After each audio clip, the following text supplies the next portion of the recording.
بالله من الشيطان الرجيم. بسم الله الرحمن الرحيم. الحمد لله رب العالمين. الصلاة والسلام عليك يا رسول الله. الصلاة والسلام عليك يا حبيب الله.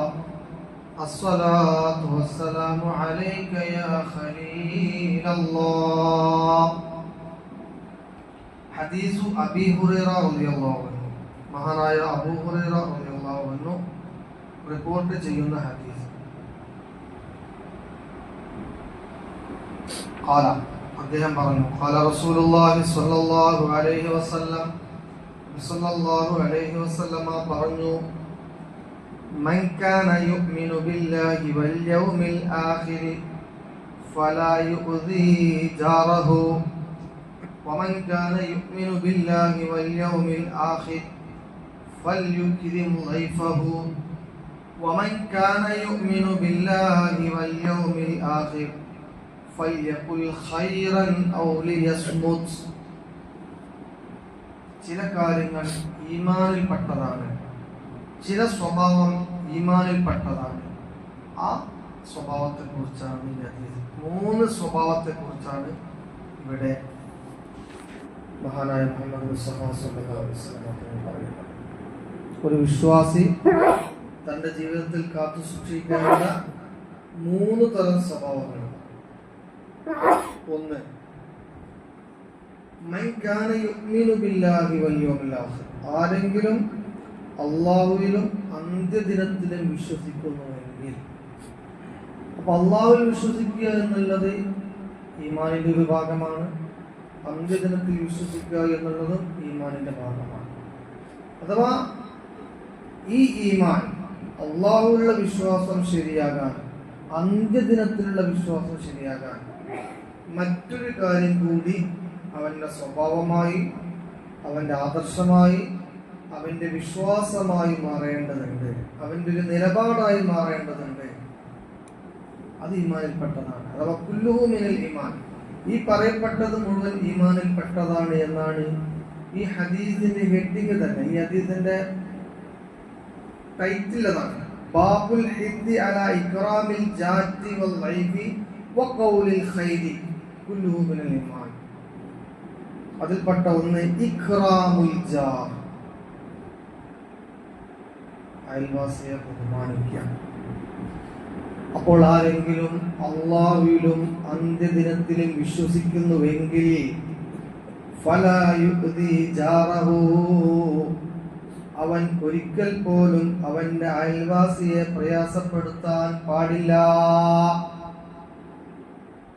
അയൽവാസിയെ പ്രയാസപ്പെടുത്തിയാൽ അത് അല്ലാഹുവിന്റെ ഈമാനിൽ ഭംഗം വരുത്തലാണ്, അന്ത്യദിനത്തിലുള്ള വിശ്വാസത്തിൽ ഭംഗം വരുത്തലാണ്. അയൽവാസിയെ ബഹുമാനിക്കുക, അയൽവാസിയെ ആദരിക്കുക, അയൽവാസിയെ പരിഗണിക്കുക എന്നുള്ളത് ഈമാനിന്റെ ഭാഗമാണ് എന്ന് സാരം. അതാണ് ഒന്നാമത്തെ സ്വഭാവം, ഒന്നാമത്തെ കാര്യം.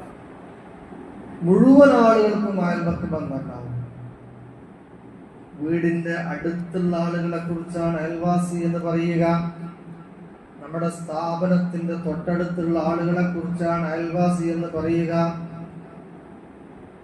നാമുമായി ബന്ധപ്പെട്ട ഓഫീസിൽ, അടുത്ത ഓഫീസിൽ വർക്ക് ചെയ്യുന്ന ആളുകളെ കുറിച്ചാണ് അയൽവാസി എന്ന് പറയുക. അയൽപക്കം എന്ന് നമ്മൾ കണക്കാക്കുന്നത് ഏതെല്ലാമാണോ അതൊക്കെ അയൽപക്കം. നമ്മുടെ അടുത്ത് ഇടപഴകുന്ന ആള്, അത് കാഫിറായാലും മുസ്ലിമായാലും സ്ത്രീയായാലും പുരുഷനായാലും തമിഴനായാലും ബംഗാളിയായാലും ഒക്കെ അയൽവാസിയാണ്. അങ്ങനെ അയൽവാസിയെ പ്രയാസപ്പെടുത്താനേ പാടില്ല. അങ്ങനെ അയൽവാസിയെ ഒരാൾ പ്രയാസപ്പെടുത്തിയാൽ അത് അവന്റെ ഈമാനിനെ പ്രതികൂലമായി ബാധിക്കും. പ്രത്യേകിച്ച് വീടും കുടുംബവുമായി നമ്മൾ താമസിക്കുമ്പോൾ തൊട്ടടുത്തുള്ള വീട്ടുകാർ, അതാണല്ലോ കൂടുതൽ നമ്മളുമായി ബന്ധപ്പെടുന്നത്. നമ്മെക്കുറിച്ച് അയൽവാസിയോട് ചോദിക്കുമ്പോൾ ആ അയൽവാസി നമ്മെക്കുറിച്ച് നല്ലത് പറയണം. അതാണ് എൻ്റെ താല്പര്യം. നമ്മളെ കൊണ്ട് അയാൾക്ക് യാതൊരു പ്രയാസം ഉണ്ടാക്കാറില്ല. രണ്ടാമത്തത് വമൻ കാന യുഅ്മിനു ബില്ലാഹി വൽ യൗമിൽ ആഖിർ, ആരെങ്കിലും അന്ത്യദിനത്തിലും അല്ലാഹുവിലും വിശ്വസിക്കുന്നുവെങ്കിൽ രണ്ടാമത്തെ സ്വഭാവം ഫൽയുക്രിം ലൈഫഹു ഖാല റസൂലുള്ളാഹി. രണ്ടാമത്തെ എന്താണ്? അവൻ വിരുന്നുകാരനെ ബഹുമാനിച്ചു കൊള്ളട്ടെ. ആതിഥ്യ മര്യാദ, അതിഥി ആതിഥേയൻ, ആതിഥ്യ മര്യാദ. ആതിഥേയനാണ് വീട്ടുകാരൻ, വരുന്നവൻ അതിഥിയാണ്. അത് ചെറിയവനായാലും വലിയവനായാലും പണമുള്ളവനായാലും പണക്കാരനായാലും നമ്മളെ വീട്ടിലേക്ക് അതിഥിയായിട്ട് വന്നവൻ, നാം ക്ഷണിച്ചിട്ടോ ക്ഷണിക്കാതെയോ വന്നവൻ, അവനെ ബഹുമാനിച്ചു കൊള്ളണം, ആദരിച്ചു കൊള്ളണം, പരിഗണിച്ചു കൊള്ളണം. അത് ഈമാനിന്റെ ഭാഗമാണ്. ആ ഒരു സ്വഭാവം വിശ്വാസിക്കുണ്ടാകണം. അതാണ് രണ്ടാമത്തെ കാര്യം. മൂന്നാമത്തത് വമൻ കാന യുഅ്മിനു ബില്ലാഹി വൽ യൗമിൽ ആഖിർ, ആരെങ്കിലും അല്ലാഹുവിലും അന്ത്യദിനത്തിലും വിശ്വസിക്കുന്നുവെങ്കിൽ ഫൽയഖുൽ ഖൈറാ,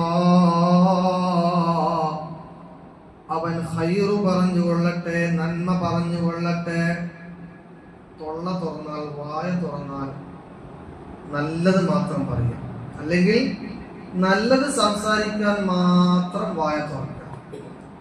ഔ ലിയസ്മുത്, അല്ലെങ്കിൽ അവൻ മിണ്ടാതെ ഇരിക്കട്ടെ. ഖാല റസൂലുള്ളാഹി.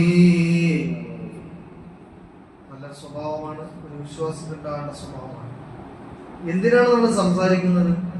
നല്ലത് പറയാൻ മാത്രം. മറ്റൊരുത്തനെ ദ്രോഹിക്കുന്ന വർത്തമാനം പറയാതിരിക്കുക, മറ്റൊരുത്തനെ മാനസികമായി പ്രയാസപ്പെടുത്തുന്ന വർത്തമാനം പറയാതിരിക്കുക, മറ്റൊരുത്തനെ ദേഷ്യപ്പെടുത്തുന്ന വർത്തമാനം പറയാതിരിക്കുക, മറ്റൊരുത്തനെ പരിഹസിച്ചുകൊണ്ട് വർത്തമാനം പറയാതിരിക്കുക. വാക്കുകൾ വളരെ സൂക്ഷ്മമായിട്ട് നാം ഉപയോഗിക്കുക. അത് തോക്കുപോലെ ഉപയോഗിക്കേണ്ട ഒരു സംഗതിയാണ്. അത് കൈവിട്ടുപോയാൽ തോക്കിനേക്കാൾ പ്രഹശേഷി ഉണ്ടാവും. അതുകൊണ്ട് നമ്മളെ സംസാരം നല്ലതിനാണോ നല്ലത് അല്ലാത്തതിനാണോ എന്ന് നമ്മൾ ആലോചിക്കുക. മോശപ്പെട്ട ഒരു ഭാഗത്തിലൂടെയാണ് നമ്മളെ സംസാരം പോകുന്നത് എന്ന് തോന്നിക്കഴിഞ്ഞാൽ അവിടെ വെച്ച് ബ്രേക്ക് ചെയ്യാം. അതാണ് അല്ലെങ്കിൽ മിണ്ടാതിരിക്കുക എന്ന് പറയുന്നത്. അപ്പോൾ ഈ മൂന്ന് സ്വഭാവവും ഈമാനിന്റെ കാര്യത്തിൽ പെട്ടതാണ്. ഏതൊരു വിശ്വാസിയും അവന്റെ പെരുമാറ്റത്തിൽ, അവന്റെ സംസാരത്തിൽ, അവന്റെ ഇടപഴകത്തിൽ കാത്തുസൂക്ഷിക്കേണ്ട വളരെ പ്രധാനപ്പെട്ട മൂന്ന് മൂല്യങ്ങളാണ്, മൂന്ന് സ്വഭാവങ്ങളാണ്. അല്ലാഹു സുബ്ഹാനഹു തൗഫീഖ് ചെയ്യുമാറാവട്ടെ. ഒന്ന്, അയൽവാസിയെ ബഹുമാനിക്കുക. രണ്ടാമത്, അതിഥിയെ ആദരിക്കുക. മൂന്നാമത്, സംസാരിക്കുമ്പോൾ നല്ലത് മാത്രം സംസാരിക്കുക. അസ്സലാമു അലൈക്കും വറഹ്മത്തുള്ളാഹി വബറകാതുഹു.